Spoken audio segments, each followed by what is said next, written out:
Welcome to this month's Trade Floor Update.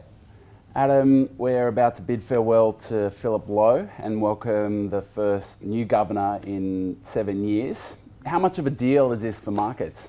Well, I don't think it's a big deal in the near term for financial markets.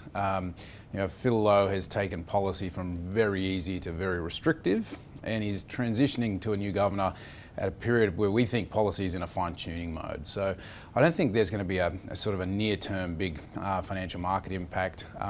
However, there's medium-term challenges for the new governor. She has to deal with implementation of the review. There's going to be a lot of new communication tools, whether it's press conferences, a new committee, new voices on the board. So it's going to be very challenging for her to implement that, find consensus amongst a bunch of new voices, and then communicate that clearly to the public. So medium-term challenges for the new governor, but I don't think any near-term financial market impact. So speaking of impact, we've had 400 basis points of tightening from the cash rate, yet we haven't seen significant cracks. What's going on in that respect? It's a good question. I think the first point I'd make is, there are visible signs of tighter policy already. Household spending slowed materially. Last three real retail sales quarterly prints have been negative. House prices came off sharply, although they've stabilised. Residential investment is contracting. So there's signs already that policy is very tight. But also we've got some lags that'll be rolling off into Christmas. We have excess savings that households, that's nearly fully normalised now through the pandemic.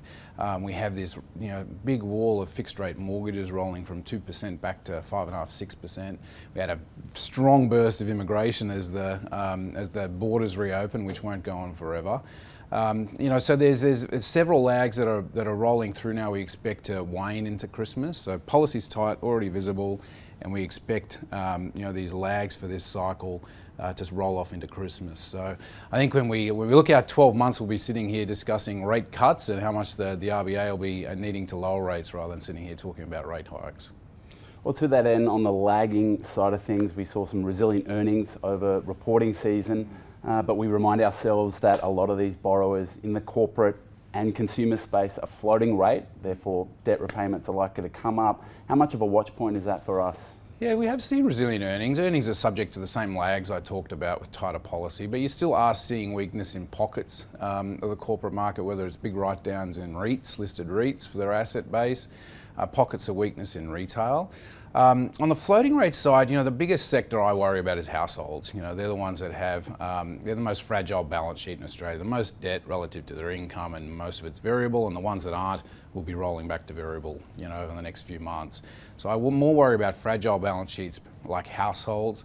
Some highly levered, lower quality borrowers in the private space, particularly real estate, will struggle with this dramatic lift in interest rates. But by and large, high quality investment grade borrowers in the public markets still looking pretty resilient. The punchline coming out of earnings season for me is that for the first time in over a decade, if you look at the local investment grade credit index, it comfortably out earns ASX dividends in terms of dividend yields now. So the space in core bonds in Australia hasn't been this compelling on a standalone basis and relative to other asset classes in 10 to 15 years, I think. Well, thanks, Adam. Central bank policy settings are tight and the impact of those settings are likely to accelerate over the next few months. For bond investors, there really hasn't been a more attractive time to be investing over the last decade, especially when we compare yields against equity dividend yields, by example. For asset allocators, we think now is the time to be investing in bonds.